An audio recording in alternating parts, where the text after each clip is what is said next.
Good afternoon, D&D TikTok and barbecue TikTok and beyond, and welcome to Roll for Barbecue. Let's get it done.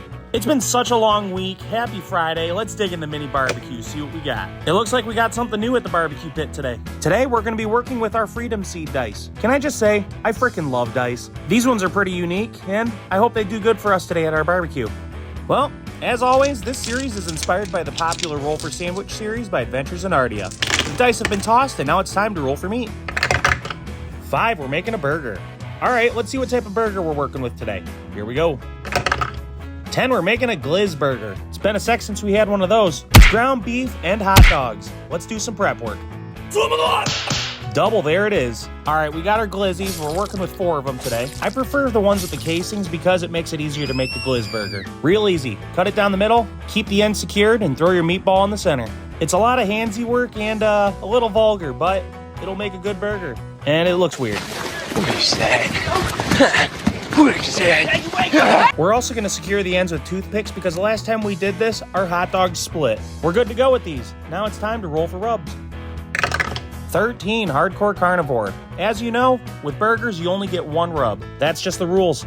We got the hardcore carnivore black. That's the only seasoning I got left of this brand. We're going to season on both sides, making sure we rest it for at least 15 minutes. And I can't wait for the comments. Oh, it looks like you rolled it around in dirt. Whatever. It's time to roll for char griller. And we got the Portable Pro. All right, you guys know the grill. We got our Portable Pro ready to roll. We're gonna start this up with some lump charcoal. Real easy, pull out the basket, clean out the ash, throw the charcoal in, and light her up. Easy peasy, lemon squeezy. We're gonna cook these burgers hot and fast, so we're gonna cook them directly over the flames. These will cook probably for about 5 to 10 minutes. While that's cooking, it's time to roll for cheese. 2, Swiss cheese. So I'm half awake, and I decided I was going to, forget to put the cheese on. So we're doing some redneck engineering. No, you are so dumb. You are really dumb. For real. But hey, at least I toasted my buns, and we're not going to roll for bread because we don't do it very often. Time to roll for roughage. 2, double apples. Oh, fun. I completely forgot to get apples at the store, so I had to dig into Mrs. Barbecue's apple stash. She's been digging these Cosmic Crisp apples. We're gonna throw a bunch on the bottom, then probably top some off on the top. This is way more apple than I've ever wanted on a burger. We've had it before and it's turned out pretty good, so we'll see. Let's go ahead and roll for wild magic. 4, jammer jelly. Reminds me of SpongeBob. I call it a Krabby Patty with jellyfish jelly. So Mrs. Barbecue is a jelly girly, I'm a jam guy. But all we have left is jelly. So we're gonna dig into Mrs. Barbecue's stash yet again. We've topped it off. Now it's time to click those tongs. It's time for the D20 sauce roll. Melinda's yet again.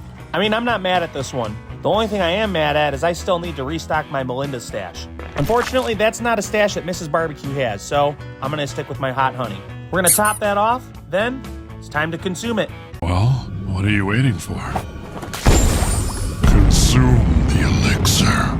Okay, real talk. If you're not watching Dungeon Soup, what the heck are you doing with your life? We got our cross section, and that is way more well done than I want a burger ever to be. It's interesting, but how does it taste? Okay.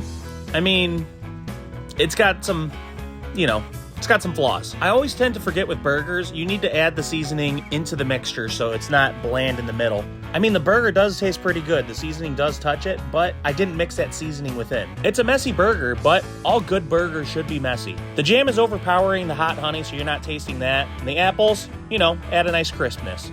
Overall, it's okay. I'd give it a 5.2 out of 10. We're gonna call this one the Sugar Glizz. And just like that, folks, that's episode 181. Be sure to like, follow, share, and subscribe. And as always, we'll see you guys at the next barbecue.